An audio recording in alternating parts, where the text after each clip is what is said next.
Okay, I come to the last point, which is key issues from Vietnam to Iraq. Now, okay, this is a bit of a longer point, so I'll break it into a couple of things so you don't go crazy trying to take it in. Take your time with this material, please. Do pay attention to it, okay? Because it's going to make everything we read clearer. Because once we're on the ground, we're going to lose sight of what the hell is going on, okay? All right, so this fourth point is, what do I call it?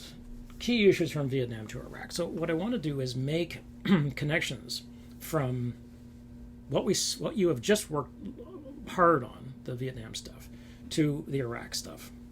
Because the war in Afghanistan is going to become this very strange deal.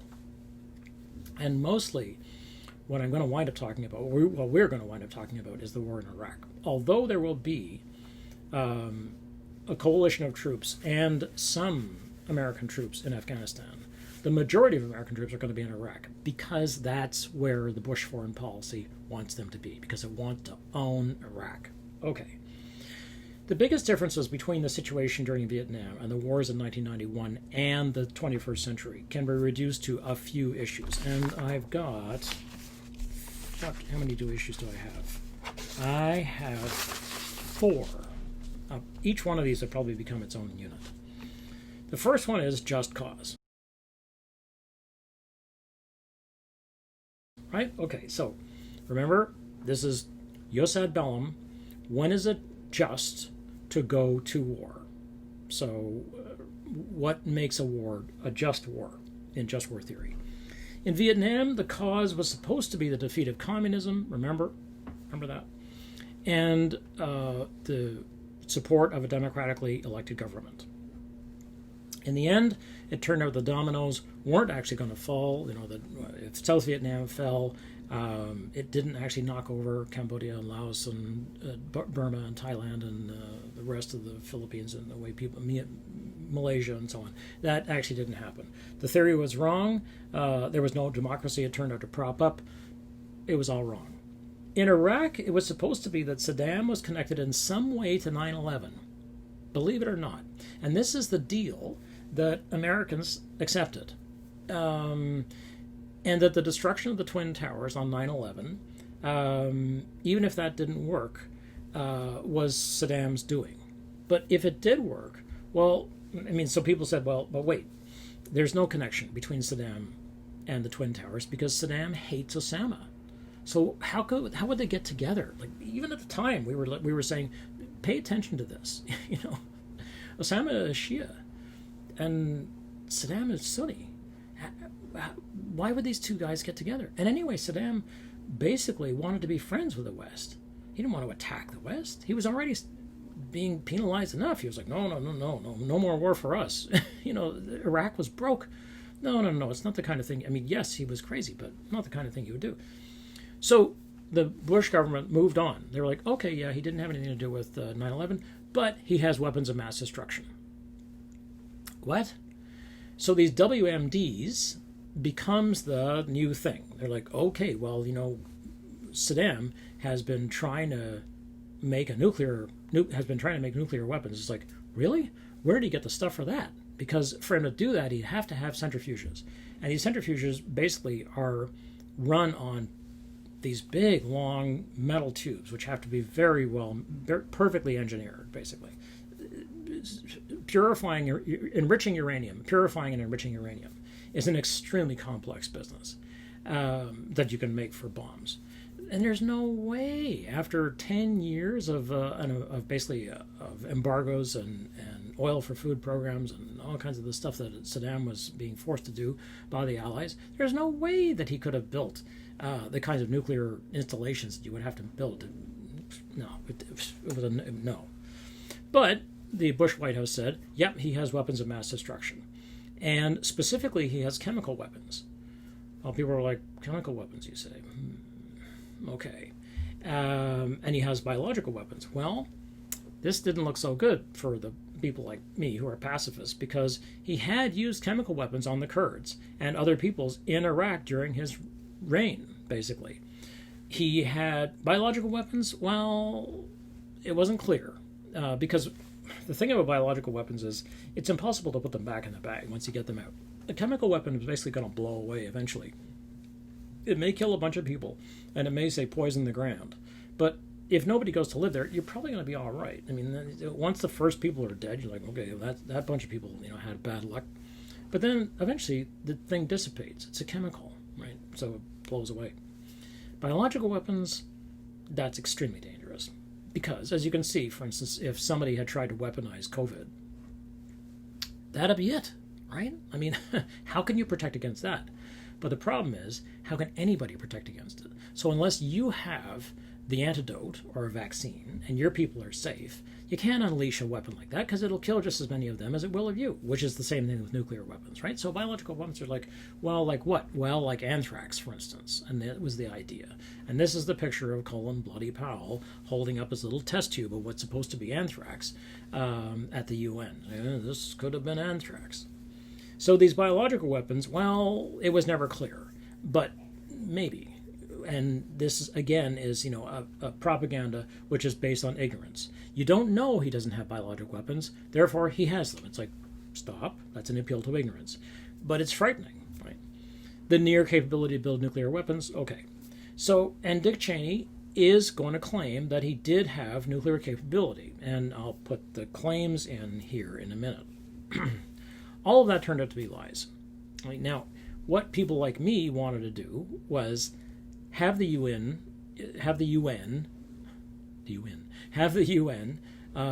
go in to Iraq, and they were allowed to go in with mobile labs and look anywhere they liked in the country for weapons of mass destruction. In other words, chemical weapons, nuclear weapons, biological weapons. Go and look, find labs. And so the UN did, in fact, authorize teams, and teams did go into Iraq. The problem was that Bush said they weren't finding anything. They went everywhere they wanted. There was no program. They kind of just they would go down the road. They would start up the trucks, and they would go down the road one day, and then they would make a left. And there was no, because they didn't want to publish the schedule of where they were going to look, because they didn't want to have a schedule, because then somebody could have gamed the thing and moved the labs. And okay, they were looking for underground facilities. They were looking for things that had been, people have been surveilling Iraq, remember, for 10 years now, and they were looking down and saying, what is that? What can you go and check what that is? It's a warehouse for making, it's a poultry factory. They're like, oh, okay, so we thought, look underneath. Like, no, nothing there, okay, all right, there's nothing there. So the UN looked all over the country, and we were like, please extend the UN's rights to go on looking. And the Bush government said, we think he's hiding this stuff. And we were like, what's the harm in looking? And Saddam threw open the country because, he might have been nuts, but he wasn't that nuts. And he was like, yes, come and look. Because obviously he knew what was coming next. It was going to be a massacre. Well, the Bush White House said, well, we've been looking. We've let you people look for a couple of months, and we see you haven't found anything, but that's because they moved things and they've been hidden well, and we think that there's time for a regime change. It's like, no. Okay. Massive and sudden horror. Massive death and destruction. Death on a massive scale. The danger to our country is grave. The danger to our country is growing. The Iraqi regime possesses biological and chemical weapons. The Iraqi regime is building the facilities necessary to make more biological and chemical weapons. And according to the British government, the Iraqi regime could launch a biological or chemical attack in as little as 45 minutes after the order were given. The regime has long-standing and continuing ties to terrorist organizations, and there are al-Qaeda terrorists inside Iraq. That Iraq had weapons of mass destruction. I have every reason to believe that the intelligence that we were operating off was correct. No question we have said that Saddam Hussein possesses biological and chemical weapons. We know where they are. They're in the area around Tikrit and Baghdad and east, west, south, and north somewhat. And all this will be made clear in the course of the operation for whatever duration it takes. And are you confident that you'll also find weapons of mass destruction? I believe we will find evidence of the programs of chemical and biological weapons, yes. How about the actual weapons? Well, I just don't know. Let's wait and see what the team that's over Inspections there... continue with our new exploitation teams that have been brought in. And that we will in fact find weapons or evidence of weapons programs that are conclusive. It is somewhat puzzling, I think, that you can have 100% certainty about the weapons of mass destruction's existence and zero certainty about where they are. Do you agree? And does it matter whether or not you Well, you find might this ask the weapon? Prime Minister that. We won't be proven wrong. This is a process that takes some time, and it will ebb and flow. One thing we know is that he had a weapons program. I don't know anybody that I can think of who has contended that the Iraqis had nuclear weapons. And we believe he has, in fact, reconstituted nuclear weapons. But on the specific issue of weapons of mass destruction, it's going to take time, and we're going to have to be patient. Over time, the truth will come out. Now, it's going to take time to find anything because they've had... People will find that we presented a solid case, a case that is there and was there and will remain there. So it's going to take a period of time to find the people. I don't think we'll discover anything myself. I believe that we will find the truth, and the truth is he was developing a program for weapons of mass destruction. I think what will happen is we'll discover people who will tell us where to go find it. You're not going to find it simply in a house-to-house search. You're going to find it when people start to talk to you. It is not like a treasure hunt where you just run around looking everywhere hoping you find something. I just don't think that's going to happen. The inspectors didn't find anything, and I doubt that we will. Our people are going to find out the truth, and the truth will say that this intelligence is good intelligence, no doubt in my mind. What we will do is find the people who will tell us. There are a lot of people who lie and get away with it. And that's just a fact. Is U.S. credibility on the line over weapons of mass destruction in Iraq? I'm not exactly sure what that means. So, despite the outraged denial, I mean, you have to remember at this point what Hitler and Goebbels knew about propaganda, which was the public will take a big lie and accept a big lie much more easily than a small one.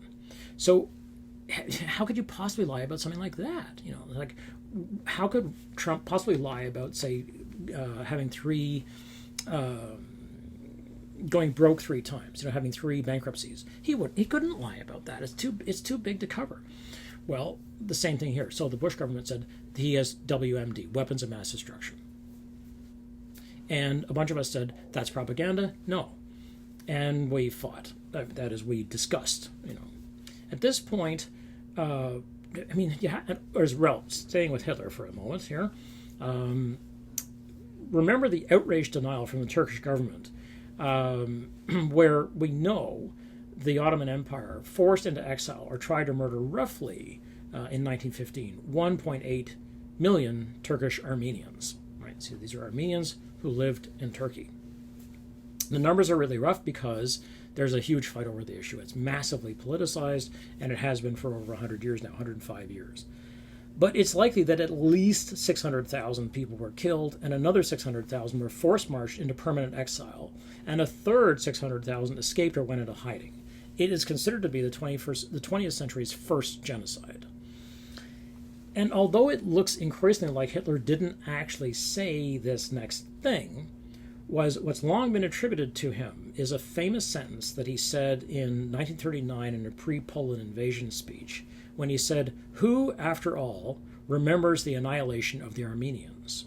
Right? So Hitler knew, if nothing else, he knew history. And what he remembered from 1915 was that the Armenians had been wiped out, or there had been the attempt to wipe them out by the Ottoman Empire in Turkey. And there's still a massive fight between the Armenians and the Turkish government. The Turkish government says no, and they won't do business with anybody who says there was a genocide of the Armenians. They're like, no. And so Erdogan is particularly strong on this point. He's like, no Armenians were killed on our watch, didn't happen. It's a complete hoax. Well, Hitler's point is, who remembers? You can kill nearly 2 million people, and everybody's going to go, oh yeah, that was tough. So this was part of the explanation for why he was going to arguably, he said, get away with killing 6 million Jews and 6 million other Roma, Sinti, political prisoners, Catholics in some cases, all kinds of people who he just didn't like. Right? So, real or not, the importance is what people believe. And this is where we're at now. So